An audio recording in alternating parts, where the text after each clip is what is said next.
Vamos continuar com a nossa aula 3, parte 2. Pessoal, nós vamos falar nesta etapa de como que é feito o desenvolvimento. É uma coisa básica que vocês têm que ter em mente aqui no desenvolvimento é para falar do problema 1 e do problema 2. Então, eu preparei um roteiro que vocês vão utilizar como uma ferramenta de norte, ok? Onde vocês vão conseguir realmente ter uma organização melhor do que deve ser feito durante o desenvolvimento. Eu preparei 5 passos. O que vocês têm que ter nesses 5 passos? O primeiro passo é um conectivo. Sempre comecem com conectivo no desenvolvimento 1 e no desenvolvimento 2. Sendo que no desenvolvimento 1, vocês vão começar com o conectivo de início, que remete a primeiro lugar, primeiramente, a princípio, mormente, em primeira análise. Então, são esses conectivos que serão utilizados aí dentro do desenvolvimento 1, ok? O segundo passo, após o conectivo, e lembrando, toda vez que vocês colocarem um conectivo, coloquem a vírgula, porque o segundo passo vai ser você introduzir uma frase, que retome o primeiro problema, ou seja, vocês vão elaborar uma pequena frase opinando sobre o primeiro problema que você apresentou lá no desenvolvimento 1. Então, você tem que trazer o problema 1 para o desenvolvimento 1, tá? No início. Então, conectivo, introduz a tua opinião em relação ao problema 1. Feito isso, vocês vão colocar um ponto final. Então, primeiro passo e segundo passo. Conectivo, vírgula, introduz uma frase que remete ao problema 1, ponto final, e já adiciona um outro conectivo que vai fazer uma introdução do argumento. Então, esse terceiro passo, vocês vão colocar os conectivos. Eu coloquei alguns conectivos aí entre parênteses que vocês podem utilizar.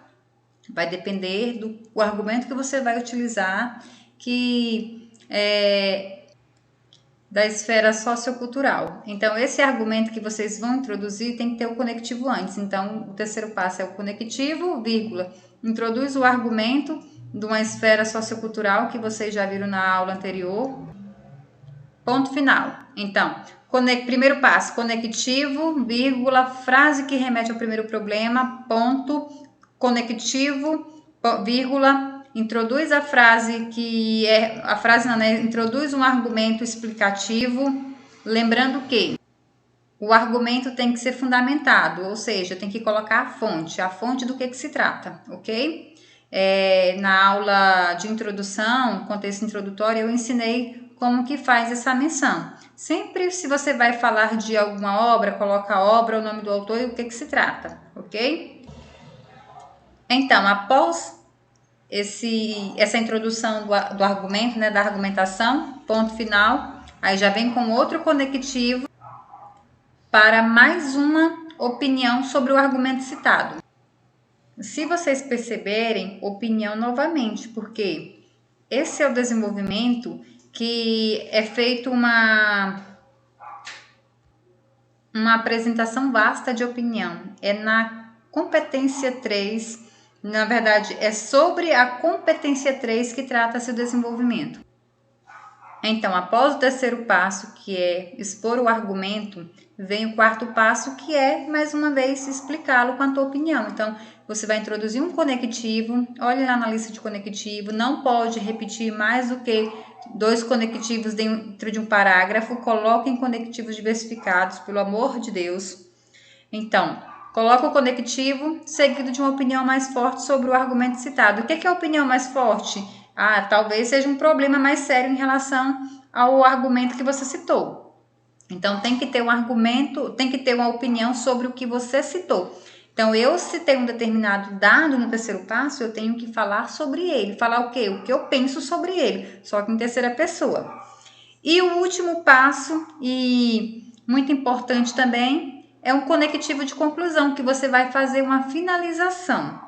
Como que é essa finalização? Tem que introduzir por obrigatoriedade o conectivo de conclusão. Coloquei alguns aí que são bastante utilizados. Se vocês forem analisar as redações nota 1000, todas elas têm algum conectivo desses.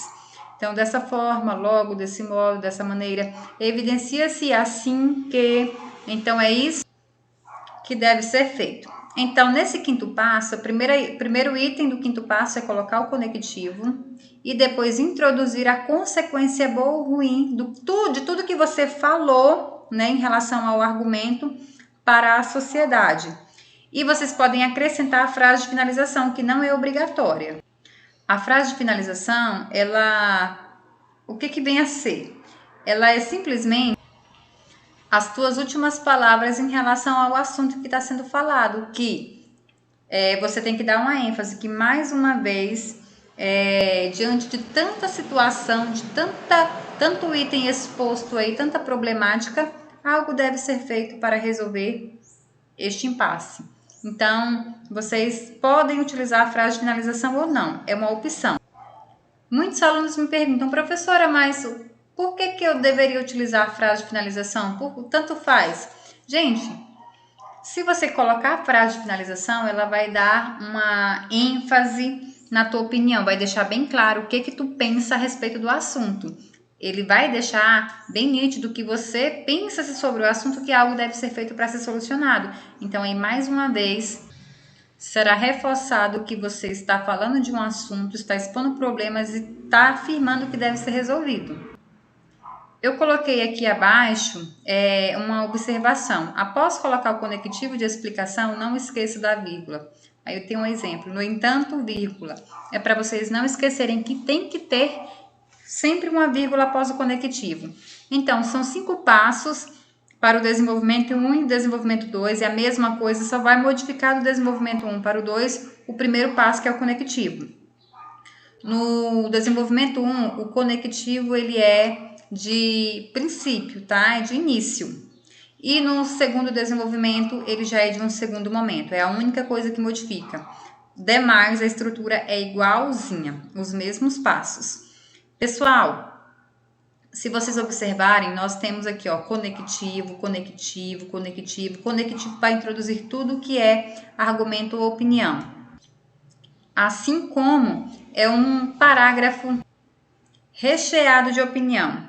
O que é mais importante no parágrafo de desenvolvimento 1 e 2 é ter pelo menos um argumento diversificado de área sociocultural e opinar bastante sobre ele, colocando uma primeira frase falando já do problema, apresentando logo o problema 1, expor um argumento sobre este problema aí na sociedade, né, o que vem acontecendo na sociedade sobre ele. Aí já coloca um argumento sobre uma opinião sobre o argumento, o que tu acha sobre esse argumento. Depois disso, já coloca uma consequência boa ou ruim deste argumento que foi citado para a sociedade. E, por fim, dá uma ênfase com a frase de finalização.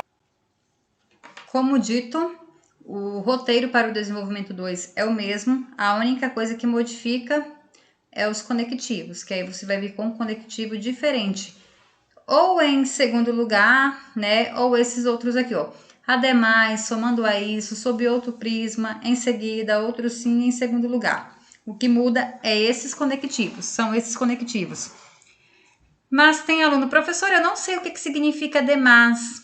Gente, é uma sequência do que você falou lá no desenvolvimento 1 e você quer introduzir argumentos diferentes, opinião diferente, mas sobre o mesmo assunto, que não é contraditório, tá? É algo que não é contraditório ao primeiro problema que você apresentou, é uma sequência. Então, o que for sequência é a demais, somado a isso, sob outro prisma, em seguida. Então, qualquer um desses, se for um segmento, for realmente um problema muito ligado ao outro, vocês vão colocar esses conectivos. Agora, se você vai falar coloca 2 problemas, um contrário ao outro, aí você vai falar de um problema no desenvolvimento 1, no desenvolvimento 2 você já começa com um conectivo de contrariedade. Entretanto, no entanto, todavia, mas isso é para parágrafos com assuntos, né, contraditórios. Se forem assuntos que têm o mesmo segmento, coloca-se esses conectivos que eu coloquei aí para vocês, ok? Vamos ver um exemplo que eu trago uma introdução e um único desenvolvimento. O que vocês não podem fugir aqui, pessoal, é a organização. Se eu falei do desenvolvimento na minha introdução de 2 problemas, eu vou ter que falar desses 2 problemas no meu desenvolvimento. Então, vamos ver o exemplo.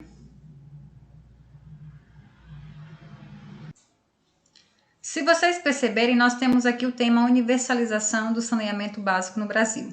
Olha a introdução. Eu separei por cores porque nós estamos dividindo as 3 técnicas: contexto introdutório, 2 problemas e frase de finalização. Conforme a Constituição Federal, cabe ao Estado garantir os mecanismos necessários para a promoção de uma sociedade harmônica. Esse é o contexto, eu estou utilizando a Constituição Federal. Aí a pessoa colocou um argumento de contrariedade. No entanto, ao se analisar um conectivo de contrariedade, no entanto, ao se analisar o caos nos setores urbano e sanitário, nota-se que os direitos desses livros não são eficientemente oportunizados para todos os cidadãos brasileiros. Pessoal, aqui eu já vejo os 2 problemas. Primeiro, o caos nos setores urbano e sanitário, e depois os direitos da Constituição, desta Constituição, que não são eficientemente oportunizados para todos os cidadãos brasileiros. Então, isso tem que ser modificado, tem que ser mudado.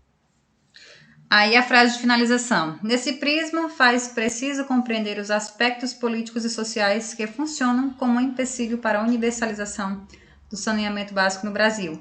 Ele explicou bem a frase. Ele foi um pouco além, né? Ele não precisava ter colocado tudo isso, só uma frase mais básica, mas ele optou em explicar um pouco mais. Ótimo. Vamos ver lá como que ficou no desenvolvimento 1. Lembrando que o primeiro problema aqui é o caos nos setores urbano e sanitário. Automaticamente, no primeiro desenvolvimento, ele vai ter que falar sobre o caos nos setores urbano e sanitário. Nós temos aqui, ó, grifado em vermelho, em azul, em verde, em um azul diferente, em um lilazinho. Então, nós temos aqui separado por cores. Gente, esse desenvolvimento 1, ele não segue a estrutura que eu fiz, mas é composto pelos mesmos itens: conectivos, argumentos socioculturais, causa, consequência, frase de finalização e opinião. Então, vamos lá observar se realmente está falando sobre o assunto. Inicialmente, segundo o filósofo Aristóteles, a política é uma ferramenta que deve ser utilizada de modo a assegurar o bem-estar dos cidadãos. Contudo, odiernamente, o panorama urbanístico e o salutar do país colocam em xeque o pressuposto filosófico. Nesse sentido, a pouca verba já existente, por volta de 11 bilhões de reais, que deveria ser investida em projetos sanitários, como o tratamento de águas, é desviada para fins particulares dos governantes em grandes casos de corrupção. Ademais, a instabilidade entre público e privado impede a universalização do saneamento básico no Brasil. Assim, embora esteja em trâmite um alinhamento entre ambas as esferas, os governantes alegam que a abertura para a rede particular desvaloriza os estatais, além de promover danos financeiros aos indivíduos graças ao aumento nas tarifas de rede de serviços para arrecadação de capital. Entretanto, tal impasse apenas promove estagnação na rede urbana e sanitária, posto que, devido ao peculato e à ausência de investimento em obras, menos pessoas são assistidas, há diminuição da qualidade hídrica e uma ínfima parcela dos esgotos são tratadas. Fatores que juntos exigem a busca por melhoria da nação tupiniquim. Então aqui deixa bem claro, tem todos os itens que eu citei que deve ter, e deixa bem claro que ele está falando sobre o primeiro problema, que é relacionado aí nada mais nada menos do que a situação que ele apresentou, o caos nos setores urbano e sanitário. Na próxima aula nós teremos a conclusão.